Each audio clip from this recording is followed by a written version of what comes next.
तो स्टोरी की शुरुआत होती है, हरामी इस बंदे को दिखाया जाता है जो कि एक बंदे को मार के कहता है बाकी तुम लोग एक साथ आ जाओ, मैं अभी बहुत थक गया हूँ। तो अब इस बंदे के बारे में दिखाया जाता है, राइचियस हेवनली अलायंस का असैसिन है, इसका नाम है चुन हजिन।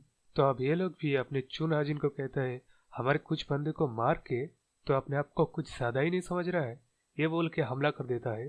तभी चुन हजिन उन बंदों को मारते हुए सोच रहा है सिर्फ कुछ लोग, मैं अभी याद भी नहीं कर सकता मैं कितने बंदों को अब तक मार चुका हूँ। मैं सिर्फ मेरे पीछे आने वाले जितने भी बंदे जितने भी बार आए हैं उन सबको मार दे रहा हूँ। तो इस लड़ाई के बीच में ये बंदा कहता है अरे हम लोगों को सिर्फ एक बंदे को मारना है और तुम लोग उसी से मार खा के आ रहे हो।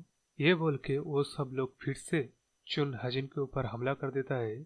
यहाँ फिर से चुन हजिन सोचता है कि तुम लोग चाहते हो कि मैं मर जाऊं। पूरे 30 सालों के बाद मुझे ये फ्रीडम मिली है, जब ये फ्रीडम मेरे आंखों के सामने है, उस फ्रीडम को पाने के लिए अगर मुझे तुम सबको मारना पड़े तो मैं सबको मारने के लिए तैयार हो जाऊंगा। ये बोल के बड़ी ही तेजी से जिगजैग करते हुए अपने सामने आने वाले सारे बंदे को मार देता है। मार के जब पीछे मुड़ के देखता है तो उन लोगों की जगह कुछ और लोग आ गए हैं और चुन हजिन को फिर से घेर लिया है, मगर उन सब में से कोई भी चुन को मार नहीं पाता। तो उनमें से ये बंदा डरते हुए कहता है तो ये आदमी 10 सबसे स्ट्रॉन्गेस्ट मार्शल आर्टिस्ट में से एक है और इस दुनिया के सबसे ग्रेटेस्ट असैसिन भी, द असैसिन किंग चुन हजिन। तो अब यहाँ से सीन शिफ्ट होकर दिखाया जाता है अपना चुन उन सभी लोगों को मार के ये सोच रहा है कि मैं थक गया हूँ। ऐसा लगता है फाइनली वो लोग अब मेरा पीछा नहीं करेंगे। तभी वही पास से आवाज आता है असैसिन किंग यहाँ है।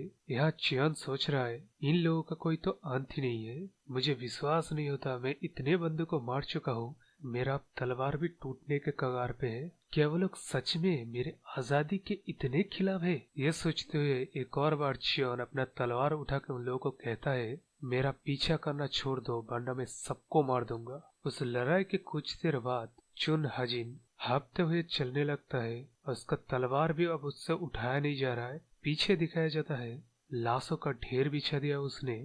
उस जगह से कुछ देर आने के बाद उसके मुंह से उल्टी हो रही है और इस लड़ाई में उसे चोट भी लग गया है। वहीं पे वो सोच रहा है मैं मेरी पूरी जिंदगी उन राइचियस हेवनली अलायंस कमीनों के डॉग बन के रहा हूँ, जब मैंने फाइनली मेरे जंजीरों को काट दिया अभी तो यहाँ मैं नहीं मर सकता। ये सोचते हुए एक और बार उठ के वो जाने लगता है। जाते ये सोचता है कि मैं ऑलमोस्ट पहुंच चुका हूँ मेरे सेफ हाइडआउट पे, जहाँ प्रेसियस एलिक्सर और हर्ब्स है जिनको कंज्यूम करने के बाद मैं मेरे चोटों को हील करके फाइनली मैं मेरे फ्रीडम को अचीव करूंगा। लेकिन जाते हुए वो फिर से गिर जाता है और सोच रहा है मैं मेरे चोटों के ऊपर दवाई लगाने से पहले भूख की वजह से पागल हो जाऊंगा, क्योंकि मैंने 7 दिनों से कुछ नहीं खाया है और मैं 7 दिनों से लगातार लड़ रहा हूँ। इस वक्त एक डम्पलिंग मिल जाए तो मजा आ जाए। ये सोच ही रहा था तभी कहीं से एक और बंदा आके उसे मारने की कोशिश करता है। चुन को यकीन नहीं होता कि वो वर्ल्ड बेस्ट असैसिन फील नहीं कर पाया कोई स्टेल्थली उसका पीछा कर रहा है। तो अब ये जो बंदा चुन का पीछा कर रहा था इसका निकनेम है डेथ लॉर्ड और ये सदर्न सेंट्रल प्लेन का सबसे स्ट्रॉन्गेस्ट असैसिन है। यहाँ चुन डेथ लॉर्ड को बताता है कि मैं समझ सकता हूँ राइचियस हेवनली अलायंस मेरे पीछे क्यों पड़ा है, लेकिन क्या तुझे सच में लगता है जब मैं इस हालत में हूँ अगर तू मुझे मार भी देगा तब तुझे टॉप 10 स्ट्रॉन्गेस्ट मार्शल आर्टिस्ट के लिस्ट में एक्नॉलेज करेंगे वो लोग। वो बात छोड़, मैं इतने चोटिल होने के बावजूद भी और 7 दिनों से मार्शल मास्टर से लड़ाई करने के बावजूद भी तुझको यही मार दूंगा। ये बोल के एक ही स्ट्राइक में डेथ लॉर्ड को मार गिराता है वो और किसी से कहता है अगर तुम्हारा शो देखना हो गया है तो जरा बाहर आने का कष्ट करेंगे। तो जो बाहर आता है उसका नाम सीक्रेट डेमन क्वीन है। तो यहाँ सीक्रेट डेमन क्वीन बाहर आके कहता है क्या तुमने सच में मेरा नाम याद रखा है, शायद हम लोग 6 साल बाद मिल रहे हैं। चुन हजिन वहां से सीन शिफ्ट होकर हमें इस सफेद वाले फास्ट एल्डर को दिखाया जाता है जो कि राइचियस हेवनली अलायंस का फास्ट एल्डर है। उसका ये सबऑर्डिनेट कहता है यहाँ जो सारे लाशें है ना स्टील ब्लड कैसल्स के मास्टर है। तो इस फर्स्ट एल्डर का नाम है जंग। ये कहता है किसने सोचा था हमने जो इनेस्केपेबल नेट फॉर्मेशन बिछाया था उसके लिए, न बल्कि उससे वो बच जाएगा बल्कि इतने लोगों को मार भी देगा। सच में वो असैसिन किंग है। यहाँ फर्स्ट एल्डर सबको चिल्ला के कहता है सीक्रेट डेमन क्वीन का डेथ एनर्जी का पीछा करो वहीं पे चुन मिलेगा। तो अब ये सीक्रेट ट्विन क्वीन, इसका नाम कैक सोकियो है और इसके उम्र 60 साल हो चुके हैं, लेकिन देखने में ऐसा नहीं लगता क्योंकि वो एक रिजुविनेशन टेक्निक का यूज करता है। इसकी वजह से देखने में ऐसी खूबसूरत नाजुक औरत लगती है, लेकिन है एक नंबर की कमी नहीं, क्योंकि ये औरत अगर किसी को मर्डर ना करे तो उस दिन वो रात को सो नहीं पाती।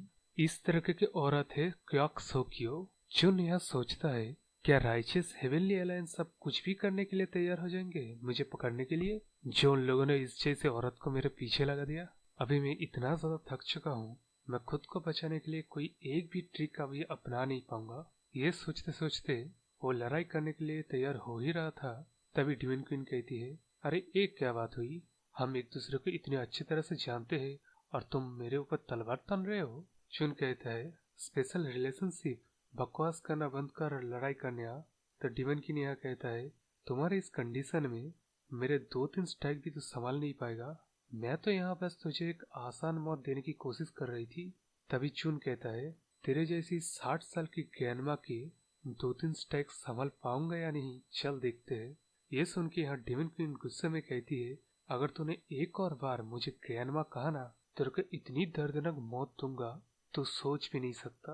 ये सुन के चुन कहता है, अरे मैं तो डर गया, ऐसा लगता है जितनी तू बुढ़ी हो रही है उतना ज्यादा तू सठिया भी रही है, बुढ़िया बुढ़िया ज्ञानमा। ये सुन के डिविन क्वीन गुस्से में हमला करने ही वाली थी, लेकिन वहीं रुक के वह फिर से बात करने लगती है। तो यह बात सच है, हाँ, राइचस हेवनली अलायंस के बेस्ट एसेसियन, जिसके पास ग्रेट 9 सेक्ट्स का सबसे सीक्रेट मार्शल आर्ट है, मैं यहाँ से महसूस कर सकती हूँ तेरे पास डिस्गस्टिंगली प्योर एनर्जी कोड है।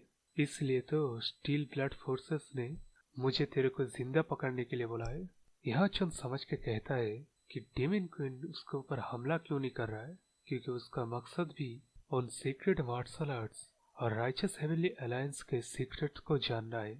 ये सुनकर डेमन क्वीन कहती है, अच्छा तो तुम कभी कभार ब्रेन भी चला लेते हो, मैंने सोचा था तुम एक सिर्फ मर्डरर हो जो कि सिर्फ ऑर्डर मानना जानता है। बढ़िया चुन उसकी बातों को काट के कहता है कि किसी तरह अगर तुम इन सीक्रेट्स को जान भी लो तो इन सीक्रेट्स को लेके स्टील ब्लड फोर्सेस को बताने का तुम्हारा कोई इरादा नहीं है ना। तो यहाँ डेवन क्वीन कहती है, अरे तुमने तो मुझे पकड़ लिया, वैसे भी मैं हेवनली अलायंस के सीक्रेट्स के पीछे नहीं पड़ा हूँ, मुझे बस ग्रेट 9 सेक्ट्स के सीक्रेट मार्शल आर्ट्स को दे दो तो मैं तुम्हें यहाँ से जाने दूंगा, क्या कहते हो। ये सुन के चुन कहता है, सच में राइचस हेवनली अलायंस के जितने भी लोगों से मैं मिला हूँ सबके सब साले झूठे निकले, मैं ऑलरेडी मर रहा हूँ। तो यहाँ डिवन क्वीन कहती है, ब्लड पैरासाइट की वजह से ना।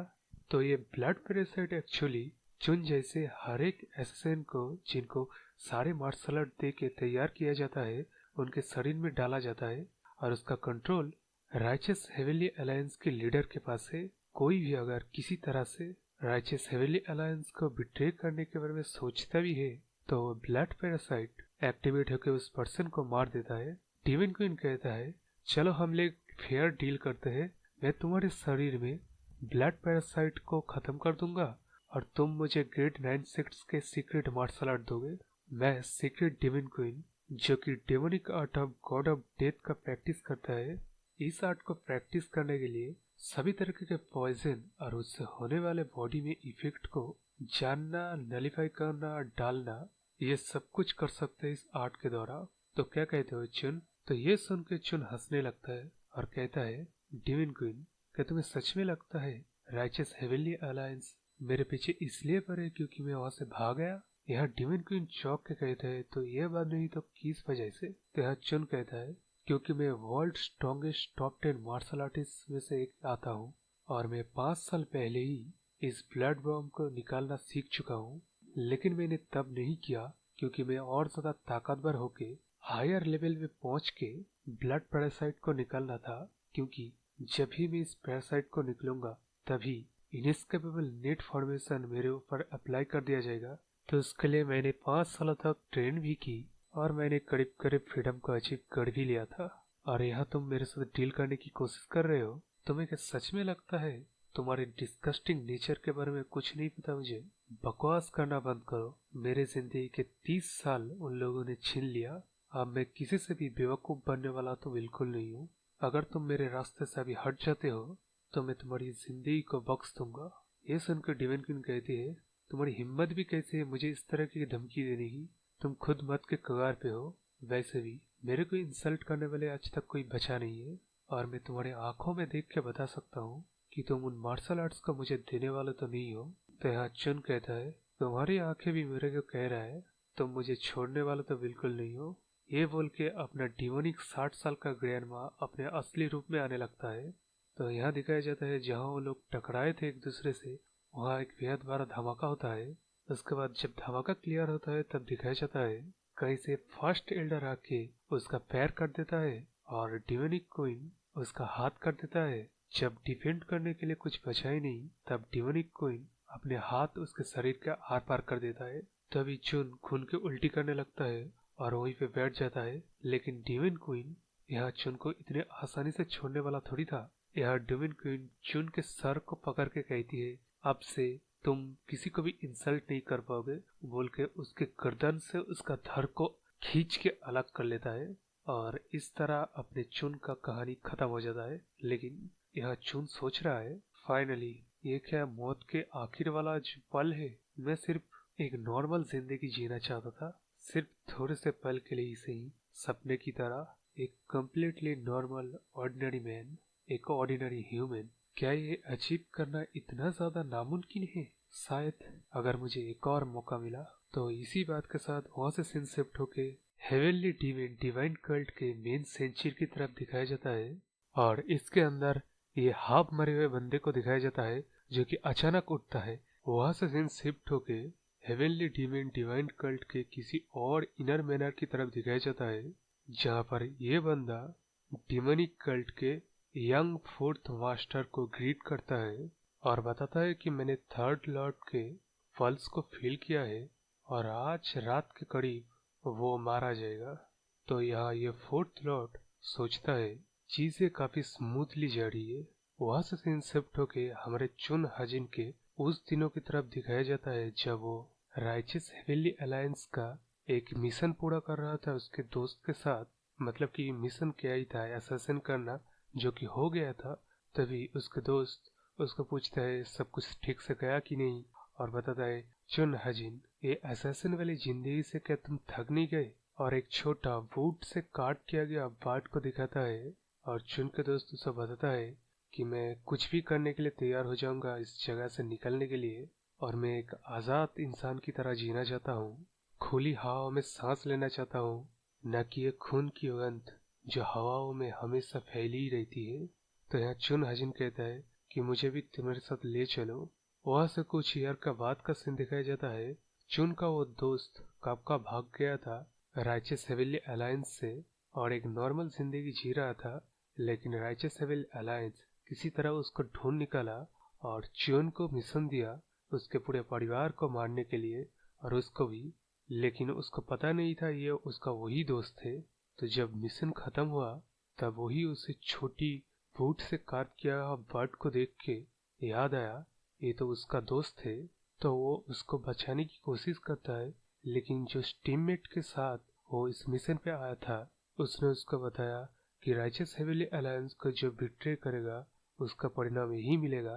तो अब वहां से सीन शिफ्ट होके इसी बंदे की तरफ दिखाया जाता है, यानी कि चुन हजिन, जो कि रिबॉर्न हुआ है थर्ड हेवनली डिवाइन कल्ट के यंग लॉर्ड के शरीर में, जो कि उठ के ही सोचता है कि डिवाइन क्वीन ने तो मेरे सर को मेरे धड़ से अलग कर दिया, तो ये क्या कोई सपना है? मैं अभी कहाँ हूँ? ये सब कुछ वो सोच ही रहा था तभी एक मेड आता है उसके दवाई और खाना लेके, लेकिन वो कोई दुश्मन समझ के उसके गर्दन पे एक स्टिक रख के कहता है कि तुम कौन हो? तब वो मेड डरते हुए कहता है कि यंग लॉर्ड, ये मैं हूँ आपका सर्वेंट, क्या कुछ गलत हुआ है?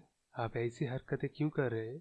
तब यहाँ चुन कहता है कि बकवास करना बंद करो और मुझे बताओ किसने मुझे यहाँ ले आया है। तब वो मेड कहता है कि यंग लॉर्ड, आप 6 महीने से बेहोश थे चीप ब्लॉकेज की वजह से, और आप सिर्फ 2 दिनों से ही होश में आए हैं।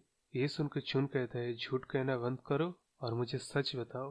तब वो मेड डरते हुए कहता है कि यही सच बात है और मैं आपके लिए एक खाना लाया हूँ। तब चुन कुछ कहने ही वाला था तभी वो आईने में खुद को देखता है और समझ नहीं पा रहा है ये सब कुछ क्या हो रहा है। ये कोई सपना तो नहीं है? क्या मैं सच में री इनकारनेट हुआ हूँ? लेकिन ऐसा कैसे हो सकता है? तो अगर मैं सच में री इनकारनेट हुआ हूँ तो मैं किसके बॉडी में हुआ हूँ और ये जगह कौन सी है?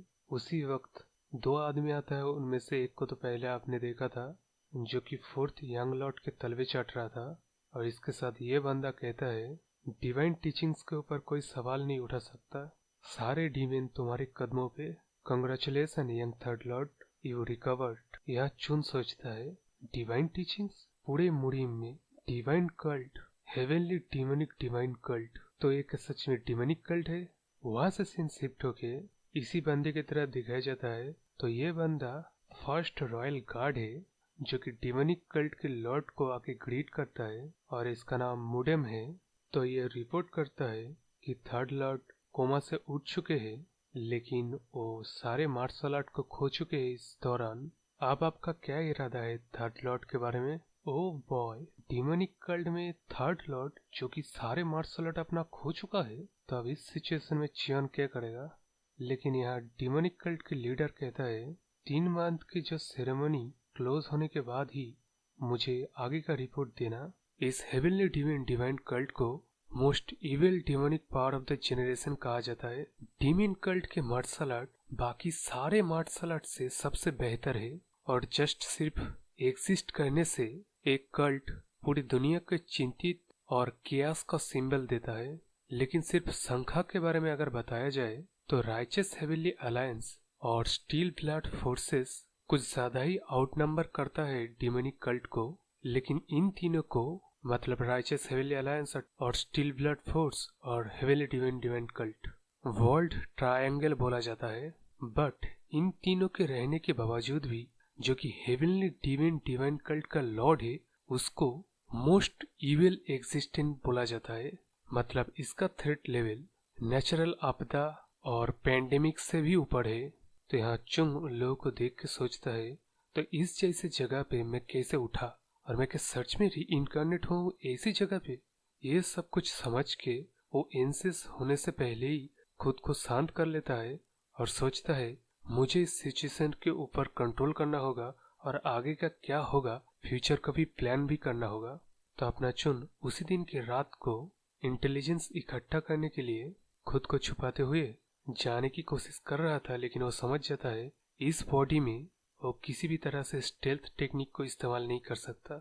लेकिन गार्ड्स को बातों को सुन के वो समझ जाता है कि अभी वो जिस बॉडी में री इनकारनेट हुआ है वो कुछ ज्यादा ही ट्रबल मेकर और ब्लडी मेस फैलाने वाला आदमी है। इस बॉडी का एक निकनेम ये भी है मॉन्स्टरस डीमन। तो वो गार्ड्स अपने दोस्त को बताता है कि अरे चुप मत जा, अगर किसी भी तरह से उसके कानों में जो तूने बोला पड़ा ना, सबसे पहले तो तू मरेगा, उसके बाद मैं भी जाऊंगा। लेकिन उसका दोस्त बोलता है फिर भी इस बार अगर मॉन्स्टर डीमन सच में अवेक हुआ है और उसके पास थोड़ा सा भी मार्शल पावर है तो वो फिर से मैसेकर करना स्टार्ट कर देगा। यहाँ चुन छुप के इन बातों को सुन के सोचता है कि इस बॉडी का बंदा जो था वो किस तरह का लाइफ जिया जो उसका निकनेम पड़ा मॉन्स्टर डीमन। तो सारी रात यहाँ वहाँ छुप छप के लोगों की बातें सुन के ये बात वो अच्छी तरह से समझ लेता है कि वो सच में डिमोनिक कल्ट में ही है, और यहाँ से एस्केप करने के लिए उसे एक थोरो प्लान चाहिए। तो अब अगले दिन की सुबह हो गई है। सारी रात छुप छुपाए सारे बातें सुनने के बाद उसका जो अधमरा बॉडी था वो बॉडी और थक गया है। तो चुन पहले तो इस बॉडी को जो कि इतना ज्यादा मरा हुआ है, 80 साल का बुढ़े का शरीर लग रहा है, इस बॉडी को रिकवर करने की कोशिश करता है।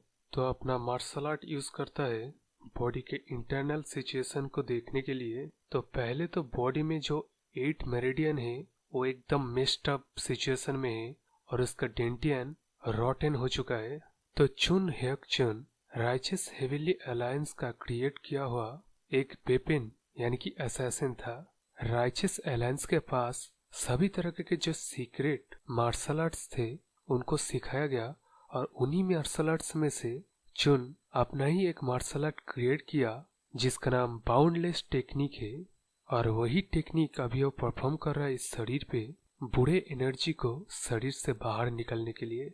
इसके बाद इस टेक्निक को परफॉर्म करते हुए कुछ वक्त बीत गया और अब चुन अपने लिमिट में आ चुका है। उस दिन के बाद से चुन काफी तेजी से अपने शरीर को रिकवर करने लगता है। पर ये जो शरीर जिसका था, जैसे कि मैंने पहले ही बोला, एक नंबर का ट्रबल मेकर था जिसका कि निकनेम मॉन्स्टर्स डीमन है, उससे मिलने सिर्फ उसका मेड जो कि खाना और दवाई लगता है और डॉक्टर सिर्फ चेक करने आता है, तो वो काफी बोर हो रहा था। यहीं पे वो सोचता है मुझे रेकलेसली एक्ट नहीं करना चाहिए क्योंकि मैं कुछ समझ नहीं पा रहा हूँ इस सिचुएशन के बारे में। तो ऐसे ही 3 मंथ बीत गया और इस तरफ सीन शिफ्ट होकर दिखाया जाता है अपने चौथे यंग लॉर्ड की तरफ, जो कि ये फिजिशियन के साथ बात कर रहा है। और वो फिजिशियन फुल रिपोर्ट करता है कि वो अपनी तरफ से पूरी कोशिश कर रहा है ऐसे कमजोर बॉडी के ऊपर शक्तिशाली टेक्निक का इस्तेमाल करके मारने की, लेकिन सिचुएशन उसका उल्टा हो रहा है और थर्ड लॉर्ड काफी तेजी से रिकवर हो रहा है। तभी इस फोर्थ यंग लॉर्ड का चेहरा को दिखाया जाता है, इसका नाम हंग है, जो कि बताता है सेरोंग हमेशा मेरे एक्सपेक्टेशन से बाहर ही काम करता है। तो चुन जिस बॉडी में रिकवर हुआ है उसका नाम सेरोंग है। तो ये फोर्थ लॉर्ड फिजिशियन को बोलता है कोई रिंग के बारे में कि वो कब आएगा। तो फिजिशियन बोलता है शाम को ही आ जाएगा। तो ये रिंग कौन है, और इसको सुन के वो फोर्थ लॉर्ड कहता है चीजें आप कभी इंटरेस्टिंग होने वाला है तो मुझे रिपोर्ट करते रहना। उसके बाद हमारे एमसी की तरफ दिखाया जाता है जो कि काफी रिकवर लग रहा है और किस तरह के मार्शल आर्ट परफॉर्म भी कर रहा है। तो यहाँ वो सोचता है कि इन 3 महीनों में उसने अपनी तरफ से पूरी कोशिश करके शरीर में जो डिमोनिक एनर्जी और किसी तरह के क्लाउडली एनर्जी था उसको निकाल दिया है, जिससे वो रिकवर हुआ है। तभी वहाँ उसका मेड आ जाता है जो कि हर्बल मेडिसिन लाया था। तो उस मेडिसिन को पीते हुए उसे एक पैनिक अटैक आता है जिसमें वो खुद को अपने पुराने सेल्फ में पाता है और किस तरह राइचस हेवनली अलायंस का लीडर उसको कंट्रोल करने की कोशिश कर रहा है ब्लड बॉम्ब की तरह, लेकिन यह उसका मेट उसको उस पैनिक अटैक से बाहर निकलता है। तो चुन उस पैनिक अटैक से निकलने के बाद सोचता है एक न्यू जिंदगी, एक फ्री जिंदगी जिसका वो हमेशा सपना ही सिर्फ देखता था, वो अब शायद उसके पास है। ये सोचते सोचते वो अपना ड्रेस पहन रहा था, तभी वहाँ कोई आता है, या कह लो कोई आती है, और ये फोर्थ लॉर्ड का बहन भी है। इसका मतलब डीमन कल्ट में जो यक्सा फैमिली रहती है उसका सबसे टैलेंटेड यंगेस्ट लेडी भी है। तो रिन अपने मेन कैरेक्टर को देख के बोलता है मैंने जैसा सोचा था उससे तुम अच्छे ही लग रहे हो। यह अपना चुन सोचता है इस सिचुएशन से जल्दी निकलना पड़ेगा अपने को। तो हाँ, रिन अपने चुन को कहता है अरे घर पे मेहमान आया है, कोई चाय वाय पिलाओ। मगर चुन वहाँ से डायरेक्ट भागने की कोशिश करता है, ये बोल के मुझे माफ करना, मुझे कहीं पे अर्जेंटली जाना है। लेकिन रिन उसका दो जो बॉडीगार्ड है अपने चुन को रोक लेता है। तो उसे ना चाहते हुए भी रिन से बात करना पड़ता है और रिन अपने दो बॉडीगार्ड को बोल देता है कि मैं थर्ड लॉर्ड से कोई ज्यादा ही लंबा बात करने वाला हूँ, तो अगर कोई मिलने आए उसे दरवाजे पे ही रोक के रखना। तो यहाँ चुन रिन के बारे में कुछ नहीं जानता क्योंकि ऑब्वियसली वो री इनकारनेट हुआ है, लेकिन इस लड़की को देख के उसे इतना तो पता चल जाता है कि ये लड़की कोई सिंपल लड़की नहीं है। तो पहले वो क्या करता है कि अपने मेट को साइड में ले जाके रिन के बारे में पूछता है कि वो कौन है। अब ये सुनकर उसका मेट भी लाइक है यंग लड़के के साथ क्या हुआ, क्या वो सब कुछ भूल गए। तो चुन उसे एक डिटेल रिप्लाई देता है कि मैं चीप ब्लॉक के बाद उठने की वजह से मेरा सर दर्द कर रहा है और ऐसा लगता है कि मेरे मेमोरी के साथ कुछ गड़बड़ है, तो उस लड़की के बारे में मुझे सारा इन्फॉर्मेशन दो। तो बेचारा वो मेट इस लड़की के बारे में सब कुछ बताते है, यानी कि उसकी फुल नाम से शुरू कर। और यहाँ हमें पता चलता है वो लड़की डीमन कल्ट में इंटरनल इनलाइटमेंट फैसिलिटी में काम करता है और बाकी का डिटेल जो कि मैंने पहले आपको बताया। तो चुन पूछता है तो ये लड़की फोर्थ लॉर्ड का यंगर सिस्टर है, तो इसके साथ मेरा रिलेशनशिप क्या है। तो वो तो मेड है, तो इस बारे में उसे कुछ नहीं पता, लेकिन उसे इतना पता है कि महीने में वो दोनों काफी बार मिला करते हैं। ये सुन के चुन को तो अंदाजा लग जाता है कि उन दोनों का जो रिलेशनशिप है कोई नॉर्मल तो नहीं है। लेकिन यहाँ चुन उस मेट को थैंक्स और रेस्ट करने के लिए बोल के वहाँ से जाने लगता है। ये सुनकर उसका मेट इससे पहले सियोरियांग यानी कि जिसका बॉडी है किस तरह बिहेवियर करता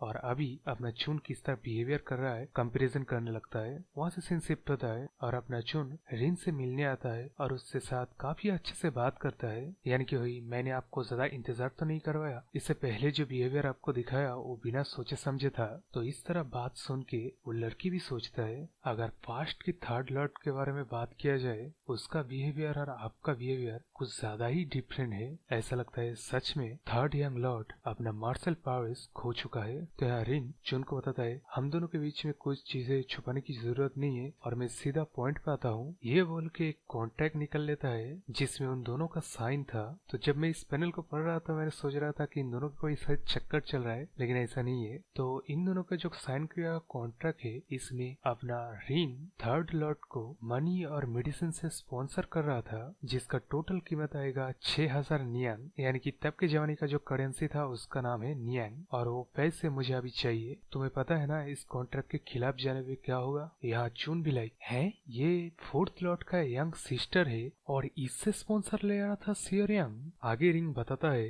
कि मैं समझ सकता हूँ तुम्हारे साथ अभी डिफिकल्टी चल रहा है, लेकिन तुम मेरे साथ एक और कॉन्ट्रैक्ट साइन कर सकते हो। उसमें मेंशन किया जाएगा तुम मेरे इस पैसे को कब लौटाओगे। तो यहाँ चुन रिन का सारा प्लान समझ जाता है और बताता है ठीक है, तुम्हारा जो कंडीशन है वो बताओ, उस कंडीशन में ही नेक्स्ट कॉन्ट्रैक्ट में साइन करता हूँ। यहाँ रिन सोचता है क्या इतनी इजीली हो गया? तो कॉन्ट्रैक्ट का पेपर ले आया जाता है। वहाँ अपना चुन सोचता है इस कल्ट से मैं निकलने वाला हूँ और ये प्रॉब्लम मेरा था ही नहीं, लेकिन पहले चलो देखते हैं ये लड़की क्या कहता है। यहाँ रिन सोचता है पहले थर्ड लॉर्ड इतना स्मार्ट भी नहीं था, लेकिन अभी इतना रिकलेसनेस। तो कॉन्ट्रैक्ट का जो कंटेंट था वो हो जाने के बाद एडिशनली रिन एक और कंडीशन रखता है और वो ये है अगर चुन किसी तरह उसको पैसा नहीं चुका पाया तो उसे रिन का लॉयल्टा बनना पड़ेगा। ये सुनकर चुन सोचता है अब ये ज्यादा हो रहा है, लेकिन वो कॉन्ट्रैक्ट में ये भी शामिल कर लेता है। तो यार रिन चुन से कहता है अब हम एक कॉन्ट्रैक्ट में शामिल हो चुके हैं, जब तक मैं मेरे पैसे को रिकवर नहीं कर लेता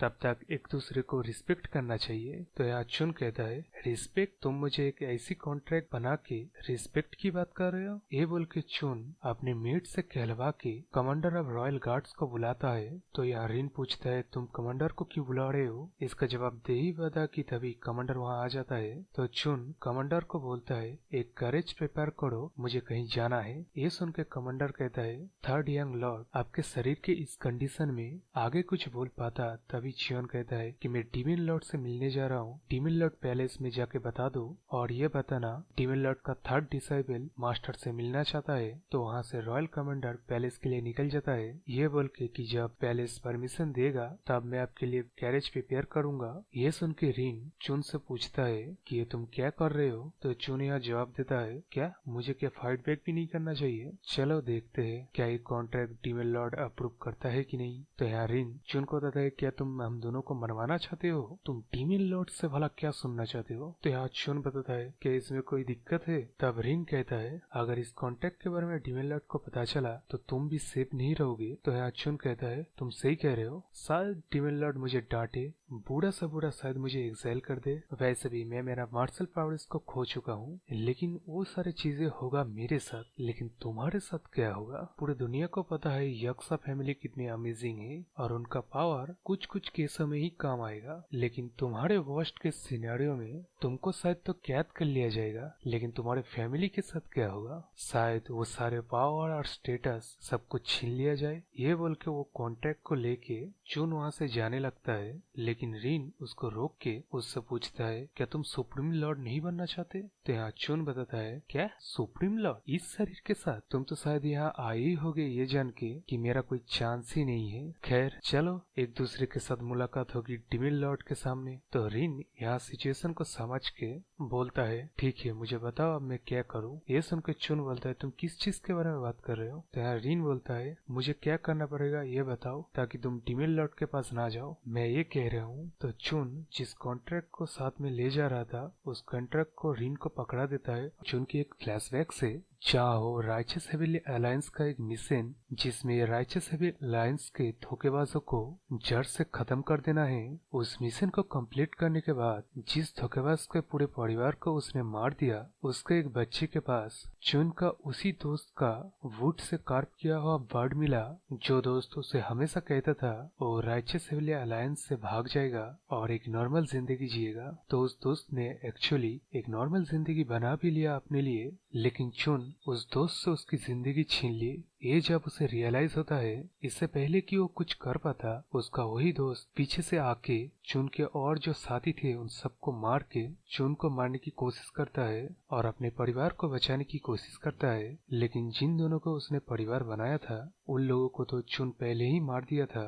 लेकिन इस सिचुएशन में भी चुन कहता है मुझे इस बारे में कुछ नहीं पता था, मुझे तो मिशन दिया गया है राइचस हेवनली अलायंस को जिन लोगों ने धोखा दिया है उनको मार गिराना है। तो ये सब कुछ देख के और अपने चुन की बातें सुन के वो पूरे गुस्से में चुन को मारने की कोशिश करता है, लेकिन वो सक्सेड नहीं हो पाता क्योंकि ऑब्वियसली अपना चुन किंग ऑफ असैसिन है।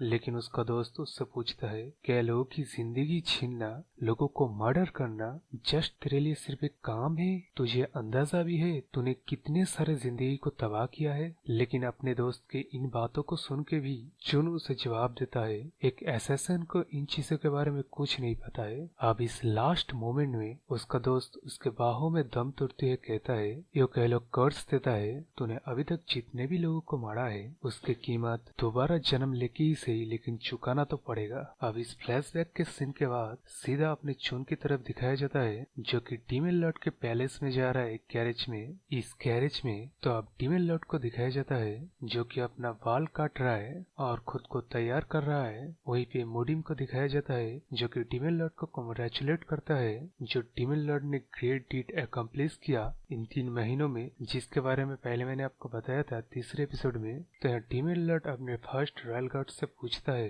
क्या सच में तीसरे ने मुझसे मिलने की रिक्वेस्ट की है? तो यहाँ फर्स्ट रॉयल गार्ड बोलता है जी हाँ हुजूर, और मैंने पहले से कैरेज भी भेज दिया है, थर्ड लॉर्ड किसी भी मोमेंट में अब आने ही वाला होगा। तो यहाँ डीमन लॉर्ड किसी वजह से फर्स्ट रॉयल गार्ड को बोलता है कि उसके तीसरे स्टूडेंट को डिमोनिक जजमेंट पवेलियन में बुलाया जाए। यह सुन के फर्स्ट रॉयल गार्ड चौंक जाता है, लेकिन अपने लॉर्ड का आज्ञा का पालन करते हुए वो उसी काम को करने जाता है। वहाँ से सीन चेंज होके उसी दिन के सुबह का वक्त को दिखाया जाता है जब चुन को डॉक्टर देखने आता है। तो ये जो चौथे लॉर्ड का चमचा है ये अपने थर्ड लॉर्ड यानी कि चुन का डॉक्टर है, और ये जब चेक करता है अपने चुन को वो सोचता है मैं अभी तक यूज टू नहीं हो पाया हूँ जिस कियोटिक एनर्जी से ये डॉक्टर मेरा शरीर को चेक कर रहा है। तो ये डॉक्टर अपने चुन को चेक करने के बाद बताता है उसका जो डैमेज वेन था वो इन कुछ ही दिनों में काफी अच्छे से रिकवर हो गया है। ये सच में इनक्रेडिबल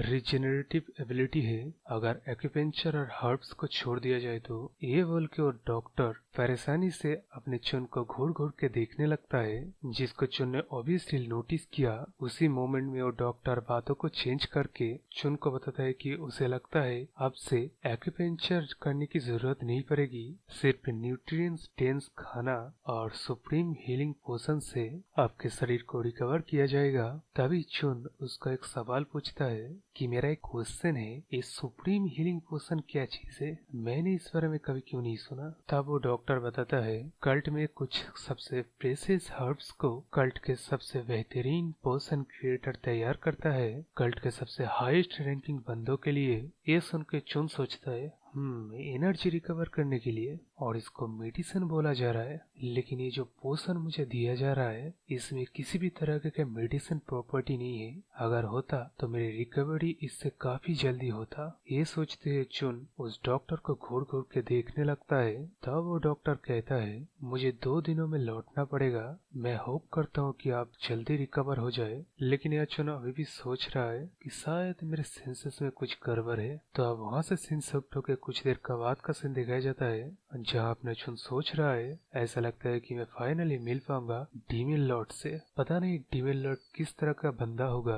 कंघो मोडिम में ऐसा कोई बंदा नहीं है जो कि डीमन लॉर्ड के बारे में क्यूरियस ना हो। वेल सदियों से डीमन लॉर्ड को one of the strongest existent consider किया जाता है पूरी इस दुनिया में, जबकि उसने कभी भी अपना फुल स्ट्रेंथ नहीं दिखाया है। क्या मुझे थोड़ा और सोचना चाहिए था? लेकिन जब मैं याद करता हूँ मेरे कुत्ते जैसी जिंदगी से मर के फिर से रीइंकारनेट होने के बाद कोई लड़की अगर फिर से कुत्ता बनाने की कांटेक्ट मेरे मुंह पे अगर ना थूकता तो शायद मैं ये काम नहीं करता। ये सोचते हुए वो फनी तरीके से गुस्सा करने लगता है। तभी वहाँ उसका मेड आके चुन से कहता है डीमन पैलेस से कैरेज आया है आपके लिए, और बोलता है आपको तैयार हो जाना चाहिए पैलेस में जाने के लिए। ये सुन के चुन सोचता है अगर चीजें यही तरीके से चल रहा है तो मुझे सीधा सीधा उस पर्सन से मिलना चाहिए। तो वहाँ से सीन शिफ्ट होके अपना चुन अब डीमन पैलेस में पहुंच गया है। वहाँ उसको एक सर्वेंट बताता है कि demon lord demon judgement pavilion में उसका इंतजार कर रहा है। तो अब ये डीमन जजमेंट पवेलियन बाहर के सबसे ऊपर हिल्ट के एकदम करीबी दिखाया जाता है और वहां जाने के लिए सीढ़ी सीधा खड़ा है। ये देख के चुन सोचता है डिविन जजमेंट पवेलियन, अब ये क्या भला है। अब वहां से सीन शिफ्ट होकर चुन को तरफ दिखाया जाता है जो कि वही सीढ़ियां चढ़ रहा है गाइड के साथ डिविन जजमेंट पवेलियन में जाने के लिए। जाते हुए आसपास ताकतवर मास्टर्स को देख के वो सोचता है ये सच में डिविन कल्ट का हेडक्वार्टर है और वो कंपैरिजन भी करने लगता है जब वो राइचस हेवेनली अलायंस और स्टील ब्लड फोर्सेस के इनएस्केपेबल नेट में पड़ा हुआ था। अभी यहाँ का माहौल उससे कई गुना ज्यादा डेंजरस है। तो ये सभी का मतलब सिर्फ एक ही है, अगर मैं किसी भी तरह से सिर्फ एक गलती भी कर दूं इसका सिर्फ एक ही मतलब होगा और वो है मेरा मौत। तो अब लोग सीढ़ियां चढ़ते हुए डिमोनिक जजमेंट पेविलियन के सामने पहुंच चुके हैं जैसा कि दिख रहा है। और अपना चून भी सोचता है क्या उन लोगों ने बोला डिमोनिक जजमेंट पेविलियन, लेकिन ये पेविलियन दिखने में तो नहीं रहा है। तो चून यहाँ जिस गाइड के साथ आया था वो डिमोनिक जजमेंट पेविलियन का दरवाजा खोलने लगता है। उसी में चून सोचता है खुद को संभाल ले बेटा और ऐसा एक्ट कर कि तू सब जानता है, क्योंकि ऑब्वियसली सभी मास्टर उसका हर एक मूवमेंट ट्रैक कर रहा है। तो छोटा सा भी मिस्टेक और बूम। तो यहाँ चुन डिमोनिक जजमेंट पेविलियन में एंटर करता है तो बाहर सर्दी आने से पहले जो मौसम था वो था, लेकिन डिमोनिक जजमेंट पेविलियन के अंदर पूरा हरियाली था, यानी कि स्प्रिंग का मौसम चल रहा था। ये सब कुछ देख के चुन एक बार तो सोचता है कि मैं सपना देख रहा हूँ, लेकिन उसका असैसिन किंग वाला ब्रेन उसे बता देता है एक इल्यूजनरी एरे है जो कि उसके दिल में, यानी कि कंग हो से रिटायर होने के बाद बाय द वे जो ब्लड स्टील फोर्टेस और राइचस हेवेनली अलायंस है, मतलब जहाँ पे वो काम करता था उस जगह का नाम कंग हो है। तो वहाँ से वो रिटायर होने के बाद ऐसे किसी ग्रीनरी जगह पे चला जाना चाहता था। तो इस जगह को वो एडमायर कर ही रहा था क्योंकि ये कितना रियलिस्टिक दिखता है। तभी पीछे से आ जाता है इस तरफ। तो जब चून फनी तरीके से डर के पीछे देखता है तब वहाँ पे एक पवेलियन अपीयर हो जाता है और उस पवेलियन के अंदर किसी को दिखाया जाता है। तो जब चून उस तरफ मुड़ के जाने लगता है उसके पहले कदम में जिंदगी यानी कि हरियाली उगाता है और दूसरे कदम में डेथ। अब इस मोमेंट में चून भी नोटिस करता है कि वो खुद को कंट्रोल नहीं कर पा रहा है और उसका पैर अपने आप ही चल रहा है। जब चून चल के डीमन लॉर्ड के पास जाता है,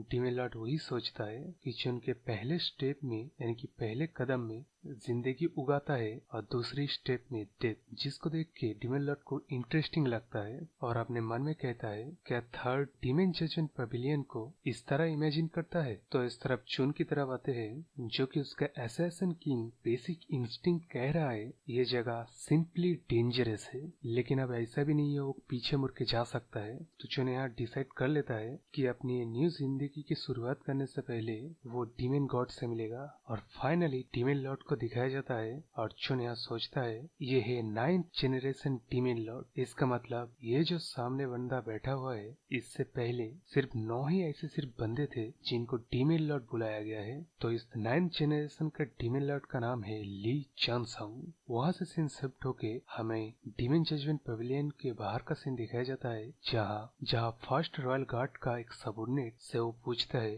क्या सच में थर्ड यंग लॉर्ड ने डीमन जजमेंट पवेलियन में गया। तो उसका सबऑर्डिनेट यस में आंसर देता है और ये पूछता है क्या आपको सर कोई परेशानी है इससे। तब वहाँ हमें ये पता चलता है ली चंगसन यानी कि 9th जनरेशन डीमन लॉर्ड, इसके राज्य में डीमन जजमेंट पवेलियन को सिर्फ 2 ही बार खोला गया है, वो भी 25 साल पहले। तो डीमन लॉर्ड पहली बार अपने फर्स्ट स्टूडेंट को डीमन जजमेंट पवेलियन में ले गया था। तब उसका सबऑर्डिनेट पूछता है क्या वो डिसाइपल हमारा फर्स्ट यंग लॉर्ड था। तब हमारा फर्स्ट रॉयल कैप्टन बताता है कि ना, अभी जो फर्स्ट यंग लॉर्ड है वो हमारे डीमन लॉर्ड का स्टूडेंट बना था 20 साल पहले। तो डीमन लॉर्ड का एक और स्टूडेंट था, यू कह लो उसका फर्स्ट स्टूडेंट था जो कि डीमन जजमेंट पवेलियन में जाने के बाद मारा गया और उसके शरीर को देख के ऐसा लगा कि हजारों जंगली जानवर ने सिर्फ उसे नोच नोच के मार डाला है। तो यहाँ फर्स्ट रॉयल कैप्टन का सबऑर्डिनेट उससे पूछता है क्या demon Lord third young Lord को मारने की इंटेंशन से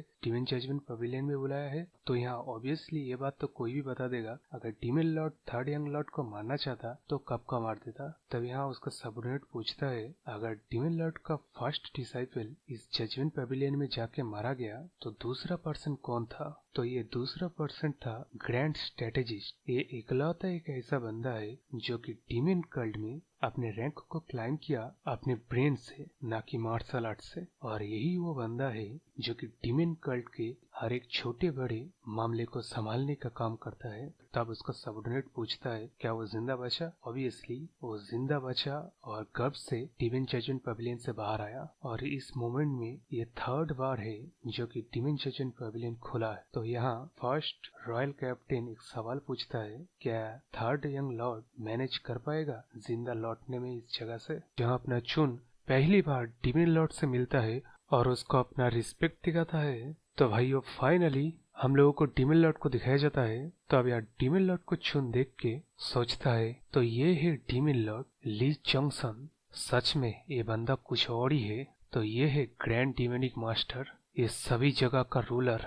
बिना किसी तरह के ची को दिखाते हुए अपने प्रेजेंस को इस तरह जाहिर करना जैसे मुझे कह रहा है मैंने अपनी जिंदगी में जितने भी ग्रैंड मार्शल आर्ट मास्टर्स को देखा हूँ वो सब झूठे हैं। इस बंदे में खुद के ऊपर इतना गर्व है, ये किसी पहाड़ के चट्टान से ज्यादा खुद पहाड़ लग रहा है। इस जैसे किसी बंदे को अगर टॉप 10 मार्शल आर्टिस्ट बुलाया जाए तो इसके शक्तियों को सीमाबद्ध किया जा रहा है। ये कोई टॉप 10 स्ट्रॉन्गेस्ट मार्शल आर्टिस्ट नहीं है, ये बंदा दुनिया के सबसे ताकतवर मार्शल गॉड है। ये बंदा इतना ज्यादा ताकतवर है, इसको हाफ इमॉर्टल कहना और exist in completely different dimension, ये बोल के ही शायद इसका ताकत का अंदाजा लगाया जा सकता है। तो ये बंदा अगर इतना ज्यादा ताकतवर है, इसने कभी भी टायरेंट यानी कि तानाशाह बनने की कोशिश क्यों नहीं की। ये सोचते सोचते वो फनी तरीके से रियलाइज करता है चुन खुद एक वक्त पे टॉप 10 मार्शल आर्टिस्ट की लिस्ट में आता था। तो उसका वो प्राइड उसको अलाउ नहीं करता डीमन लॉर्ड का फैन बॉय बनने में। तो ये सब कुछ चुन पहली बार डीमन लॉर्ड को देख के सोच रहा था वहीं खड़े खड़े। तो डीमन लॉर्ड कहता है यहाँ आओ ये ड्रिंक लो। तो वो ड्रिंक कुछ ज्यादा ही सुगंध और अच्छा था। तो चुन ने एक ही बारी में उस ड्रिंक को निगल लिया। तो यहाँ चुन की चुप्पी को तोड़ते हुए डीमन लॉर्ड चुन से पूछता है तुमने मुझे देखने की रिक्वेस्ट की थी। तो चुन कहता है हाँ। तो यहाँ डीमन लॉर्ड पूछता है ऐसा क्यों। तब चुन माहौल को देख के समझ के डायरेक्टली डीमन लॉर्ड से कहता है मेरा एक रिक्वेस्ट है। तो यहाँ डीमन लॉर्ड कहता है आगे बताओ। तो अब यहाँ चुन को बोलने में फट रही है कि उसे डीमन कल्ट से निकलना है, लेकिन वो किसी तरह बोल देता है। बोलने के बाद वो फिर से फनी तरीके से घबराने लगता है और सोचता है चुन बेटा अब तो तू गया, ऐसे नहीं बताना था, तुझे कम से कम थोड़ा शुगर कटिंग करके बताना चाहिए था ना। गया गया गया से। तो अब यहाँ डीमन लॉर्ड पूछता है तुम कल्ट से निकलना चाहते हो।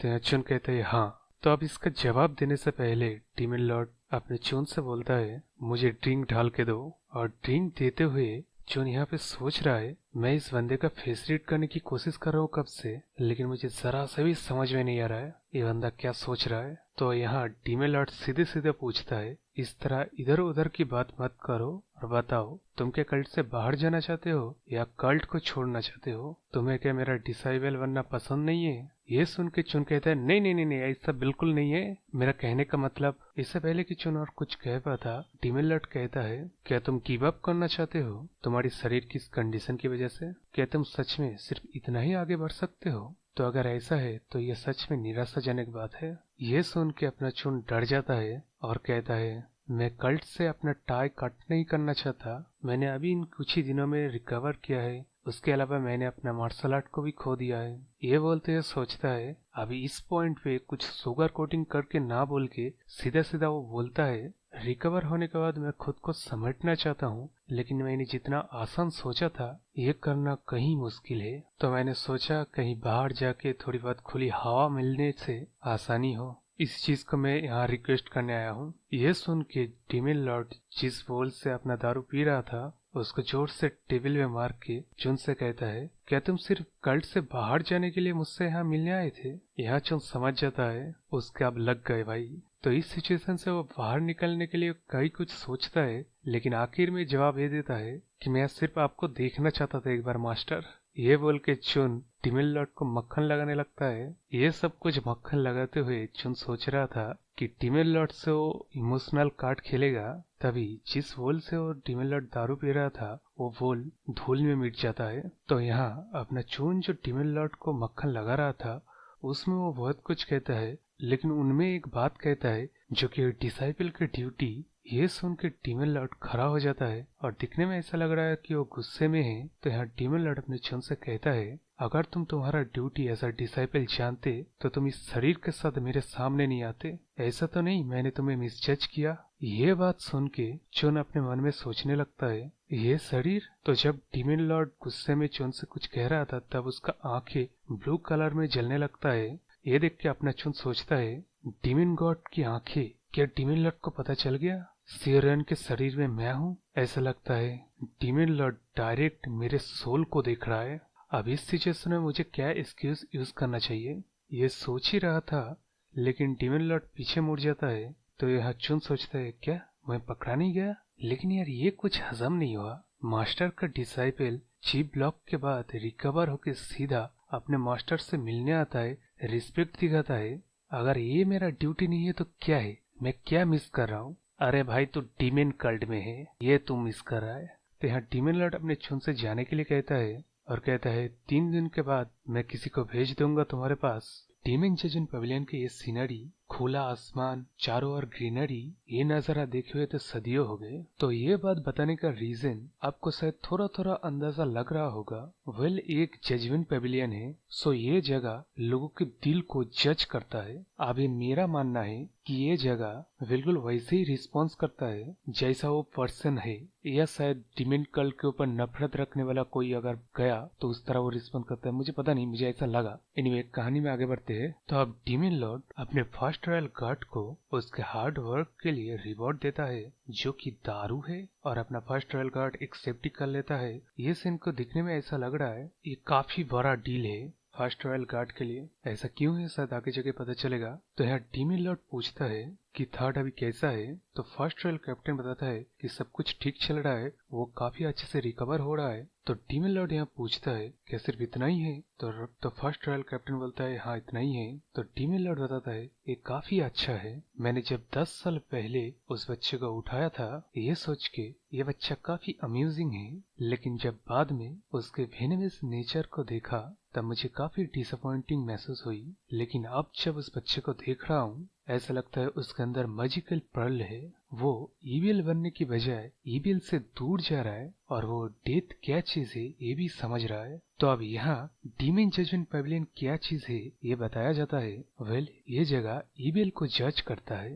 डीमन जजमेंट पेविलियन के अंदर जो जाता है उसके दिल में क्या है उसका इम्बॉडीमेंट बनता है उस जगह पे, और उस बंदे का सबकॉन्शियस माइंड और करंट स्टेट को रिवील करता है। तो इस जगह को डीमन लॉर्ड जिस बंदे को जज करना चाहता है उस बंदे को वहां ले आया जाता है, और अगर डीमन लॉर्ड उस पर्सन को जज करके सूटेड नहीं पाता तब उस जगह से जिंदा लौटना वो पूरी तरह से डीमन लॉर्ड के कंट्रोल में रहता है। लेकिन अगर वो पर्सन किसी तरह डीमन लॉर्ड के ऊपर हार्म करने के बारे में सोचता भी है तभी एरे एक्टिवेट होके उस पर्सन को विशेष तरीके से खत्म कर देता है। तो ये डीमनिक जजमेंट पेविलियन में जिसके बारे में पहले ही बताया गया है कि एरे है, और ये एरे एक्चुअली इस दुनिया के सबसे हाईएस्ट रैंकिंग एरेज में से एक है, और इस एरे को सिर्फ डीमन लॉर्ड ही कास्ट कर सकता है। तो अब यहाँ अपना demon Lord first royal captain से पूछता है क्या सॉलिटरी बैम्बू फॉरेस्ट का ठीक से ख्याल रखा जा रहा है। तो यहाँ फर्स्ट रॉयल कैप्टन बताता है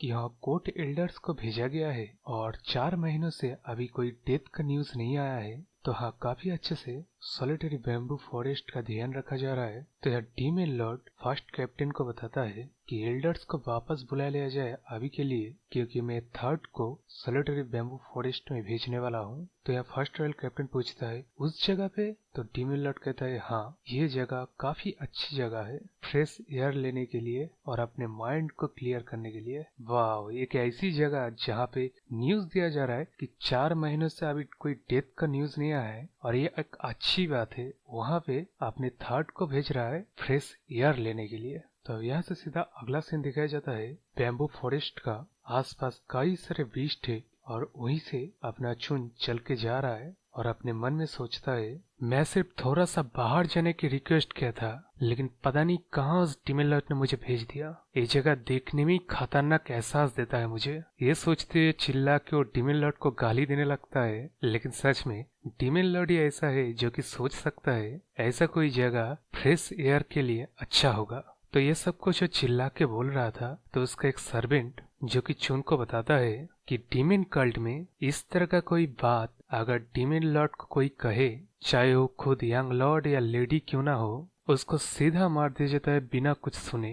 तो यहाँ चुन उस सर्वेंट से कहता है, अरे तुम्हें ठीक से सुनना चाहिए था, मैंने कहा डीमन लॉर्ड को बुरा भला कहा। ये सुनकर सर्वेंट चिल्ला के बोलता है, मुझे माफ कर दीजिए इस तरह गलत समझने के लिए। तो ये सब हरकत देख के चुन भी लाइक, गॉड डैम इट, मैं इस बंदे के पीछे बुरा भला भी नहीं बोल सकता। इन डीमन कल्ट हरामियों के लिए डीमन एम्परर किसी रॉयल्टी से ज्यादा उनके लिए सच में एक भगवान है, और ये चीज काफी सीरियस मामला है। तो ये बंदा कोर्ट ऑफ एल्डर्स से है, इसका नाम माओ डंगपल है। ये बंदा थर्ड लीडर है हेवनली डीमनिक कल्ट में कोर्ट ऑफ एल्डर्स के, और अपने चुन का पर्सनल गार्ड भी। और ये सारी इंफॉर्मेशन वो बंदा बिल्कुल मिलिट्री स्टाइल में चिल्ला चिल्ला के बोल रहा था। वहीं पे अपना चुन सोचता है, तेरे ओनर जाए बाहर में, मैं सिर्फ चाहता हूँ तुम उससे दूर रहे। तो चुन का ये एक्सप्रेशन देख के डंगपल फिर से कहता है, मैं खुद को डिवोट कर दूंगा आपको सर्व करने में यंग लॉर्ड। सीन के बाद वो लोग सॉलिटरी बैम्बू फॉरेस्ट में आ चुके हैं।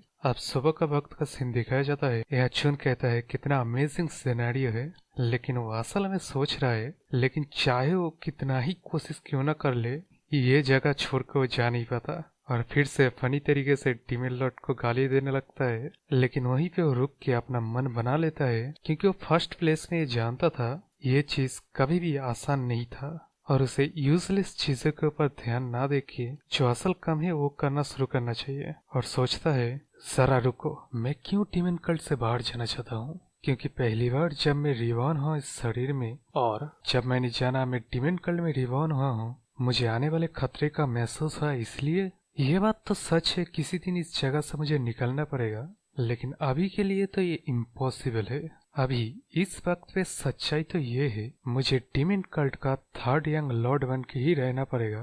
लेकिन इस शरीर में और यहाँ जिंदा रहने के लिए, यूं कहो सरवाइव करने के लिए, मुझे ताकत चाहिए होगी। नहीं, मुझे ताकतवर बनना होगा। Well, modern world survival of the fittest है, लेकिन डीमन कल्ट में इसका मीनिंग हाईएस्ट डिग्री से भी ऊपर जाके माना जाता है। और मैं इस जैसी जगह पे मुझे बाहर निकल देने का इंतजार नहीं कर सकता। वैसे भी चाहे मैं कुछ भी कर लूं, आखिर में मुझे मार्शल आर्ट का पाथ ही चुनना पड़ेगा। लेकिन इस बार मैं किसी तरह के पेटी टिक्स का यूज नहीं करूंगा। मैं सच में ताकतवर बनूंगा, और मैं मेरा सर गर्व से ऊंचा करके यहाँ से निकलूंगा। तो ये सब कुछ वो अपना मन बना रहा था उसी सॉलिटरी फॉरेस्ट के किसी जगह पे, और कहता है मैं मेरी खुद की ताकत से इस बार। लेकिन तभी वहाँ डंगपल आ जाता है, और क्रीपी तरीके से बिल्कुल स्टॉकर की तरह बेम्बू के पीछे से बाहर आके बोलता है, यंग लॉर्ड। तो जैसे कि आप लोग देख ही रहे हो, सॉलिटरी बैम्बू फॉरेस्ट का जो बैम्बू है वो काफी बड़ा चौड़ा है,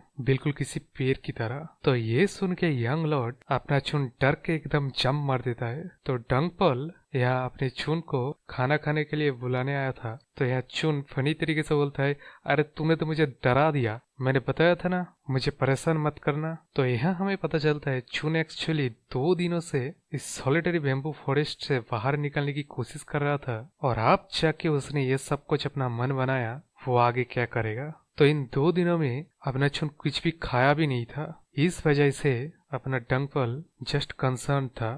तब यहाँ चुन को जब समझ में आता है कि यहाँ आए हुए उसे 2 दिन हो गया, तब वो टॉपिक को चेंज करने की कोशिश करता है, ये बोल के, तुम्हें पता है, डंगपल से कहता है, तुझे हर बार इस तरह अवेयर होने की कोई जरूरत नहीं है। और तुझे कभी किसी ने कब बताया तेरा फेस कितना अनकंफर्टेबल है। ये सुन के अपना डंगपल फिर से बिल्कुल मिलिट्री स्टाइल में चिल्ला के बोलता है, हाँ माय लॉर्ड, समझ गया मैं। अब ये हरकत देख के चुन भी लाइक, इसका कुछ नहीं हो सकता। इस सीन के बाद सीधा अगले दिन का सीन दिखाया जाता है। इसका मतलब 3 दिन हो गए अब इस सॉलिटरी बैम्बू फॉरेस्ट में आए हुए। तो अब यहाँ अपना चुन कल्टीवेट कर रहा है, बाउंडलेस कल्टीवेट टेक्निक का यूज कर रहा है उसके शरीर और सोल को मजबूत बनाने के लिए। और इस टेक्निक को कल्टीवेट करते हुए उसे डिफरेंट महसूस होता है, क्योंकि cultivate power already 3rd level का पावर तक अचीव हो गया है। तो अब इस बाउंडलेस टेक्निक को 5 भागों में भाग किया गया है, और अपना चोन प्रीवियस लाइफ में इसके 4थे लेवल पे था। बाउंडलेस टेक्निक की खासियत ये है, ये टेक्निक मार्शल आर्ट और शरीर की यूनिटी के ऊपर ध्यान देता है, ना कि इनलाइटमेंट के ऊपर। लेकिन इस कमजोर शरीर को देखो। जी ब्लॉकेज होने के बावजूद अभी बाउंडलेस टेक्निक का 3rd लेवल के पीक के पावर को अचीव कर लिया और 4थे लेवल पे जाने वाला है। शायद सियोरियन ये बच्चा एक जीनियस था। जरा देखो तो, प्यूरिफिकेशन टेक्निक ऑटोमेटिकली एक्टिवेट हो गया। तो ये प्यूरिफिकेशन टेक्निक सराउंडिंग से ची को लेके शरीर के आसपास हवाओं को क्लेंजिंग ये कह लो प्यूरिफाई करता है। और ये ऑब्जर्व किया हुआ ची बंदे का इंटरनल पावर के साथ मिल जाता है बाउंडलेस टेक्निक का सप्रेशन के तौर पे। तो कल्टीवेशन में जब आपके सराउंडिंग्स हवाओं को प्योरीफाई किया जाता है या प्योर होता है, तब आपकी ग्रोथ रेट मल्टीप्लाई हो जाता है। अगर ऐसे ही चलता रहा तो मेरे प्रीवियस स्ट्रेंथ को हासिल करना जितना वक्त लगेगा सोचा था, उससे कहीं जल्दी हो जाएगा। ये सोचते हुए वो डायरेक्टली 4th लेवल पे एडवांस करने लगता है। ब्रेक थ्रू सीन के बाद से सीधा 5 दिन के बाद का सीन दिखाया जाता है और अपने चुन को दिखाया जाता है जो कि एकदम सेडेड दिख रहा है और कहता है, हो गया, मैं कम्प्लीटली हील हो गया हूँ। अब मेरा शरीर कम्प्लीटली हील हो गया। अब मेरे खराब हुए ब्लड पाथवेज और इंटरनल ऑर्गन्स हील हो गया है इस शरीर के एज के मुताबिक। इस वजह से सॉलिटरी बैम्बू फॉरेस्ट की जिंदगी काफी अच्छा बीत रहा है। मेरे बालों का कलर भी अब लौट रहा है। सबसे जरूरी बात, डंगपल सरप्राइजिंगली एक अच्छा कुक निकला जो कि मुझे अच्छा अच्छा खाना खिलाता है और पूरा दिन पड़े पड़े सोते रहना। और हाँ, मेरे पुरानी जिंदगी के असैसिन वाले एबिलिटीज को मैं फिर से यूज कर पा रहा हूँ। जब मैं असैसिन किंग था तब मैंने एक एबिलिटी को हासिल किया जिसका नाम है हाइपर सेंसेशन। ये एबिलिटी मैंने नेचुरली ऑब्टेन किया एज ए असैसिन। मैं हमेशा लाइफ एंड डेथ के सिचुएशन में रहता था और मेरा एक वो एक्सपीरियंस और मैं जो मार्शल आर्ट का प्रैक्टिस करता था जिसका नाम है हेवेनली 6 नेट पावर टेक्निक, जो कि हाइपर सेंसिटिव के लिए बना है। इसके बाद इस टेक्निक का फॉर्म 1 को दिखाया जाता है। इसके फॉर्म 1 का नाम है ओमनिशन साइट।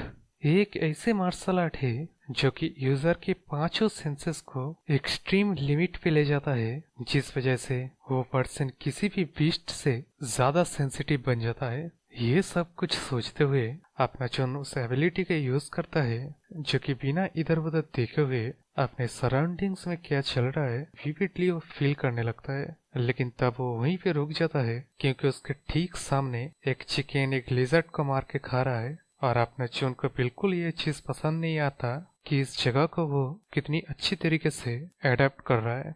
तो इसी बीच अपना डंपल फिर से वही कीपी तरीके से बम्बू के पीछे से आता है और कहता है, यंग लॉर्ड। इस बार फिर से अपना चुन डर जाता है और डंपल इस बार भी अपने चुन को खाने के लिए बुलाने आया था।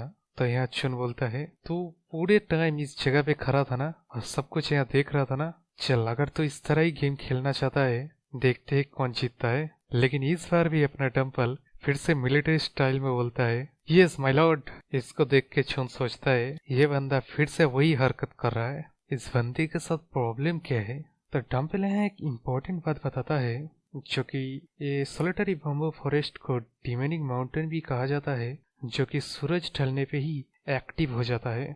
और अपने चुन से कहते हैं हमें वापस जाना चाहिए। तो वो लोग यहाँ से वापस जाने लगता है और जाते हुए अपना चुन सोच रहा है, मैंने अच्छी तरीके से मार्शल आर्ट सीखने के लिए मैंने फाइनली मेरा फाउंडेशन इस्टेब्लिश कर लिया प्रॉपर तरीके से मार्शल आर्ट सीखने के लिए। अगर मैं इस टैलेंटेड शरीर में मेरा असैसिन किंग एक्सपीरियंस को डालूं तो मैं थोड़े वक्त में ही बेहद ज्यादा ताकतवर बन जाऊंगा। तो अब यहाँ बैम्बू फॉरेस्ट से जाते हुए अपने कंपल को एक बीस्ट नजर आता है जिसको कि वो सोचता है ये कोई भूत तो नहीं। तो अब वहाँ से सीन सब ठोके अगले दिन की सुबह का सीन दिखाया जाता है। अपना छुन फिर से कल्टीवेट कर रहा है, इसके बाद उठ के अपने एबिलिटी को चेक कर रहा है और इसी में वो सोच रहा है बाउंडलेस टेक्निक की वजह से मैं एक एक्सटेंट तक हील हो चुका हूँ। ऐसा लगता है मैं फिर से हवाओं में बात कर सकता हूँ। मेरे 2 मार्शल पावर्स वापस आ गए अब, यानी कि बाउंडलेस टेक्निक और हेवेनली नेट 6 पावर टेक्निक, जो कि एक शरीर के लिए और एक हाइपर सेंसेस के लिए।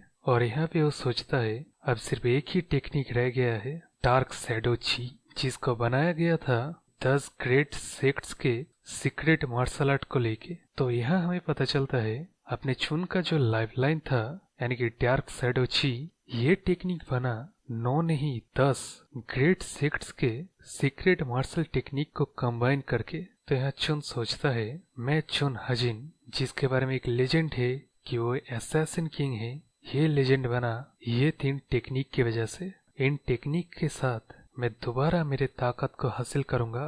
लेकिन वहीं पे वो रुक जाता है और सोचता है, मेरा डार्क साइड और ची को सीखना क्या अलाउ होगा यहाँ, क्योंकि ये जगह हेवनली टीम डिवाइन कल्ट है और मैं थर्ड यंग लॉर्ड हूँ सियोरियन, ना बल्कि चुन हजिन। और सियोरियन कोई डिमोनिक टेक्निक की प्रैक्टिस कर रहा था, लेकिन वो क्या टेक्निक है उसे याद नहीं आता। तो चुन बैम्बू फॉरेस्ट से वापस आके डंकपिल को बुलाता है, जो कि फिर से उसके सामने अपीयर होता है। तो यहाँ चुन डंकपिल से पूछता है, क्या मेरे भाइयों में से कोई डिमोनिक आर्ट के अलावा कोई और आर्ट सीखा है? तो यहाँ डंकपिल को ये क्वेश्चन समझ में ही नहीं आता। तो यहाँ चुन सोचता है, क्या ये चीज इतना अनइमेजिनेबल है?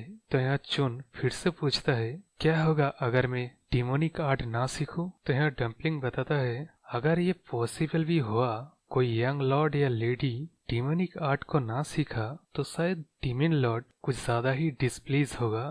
तब यहाँ चुन बताता है डम्पलिंग को, मेरे authority as a third lord जितने भी सीक्रेट टेक्स्ट डिमोनिक आर्ट के बारे में तुम ला सकते हो, लेके आओ। इसी के साथ एपिसोड भी खत्म होता है। चैनल को सब्सक्राइब कर लीजिए और एपिसोड पाने के लिए लाइक शेयर कमेंट तो जरूर से करना। बाय।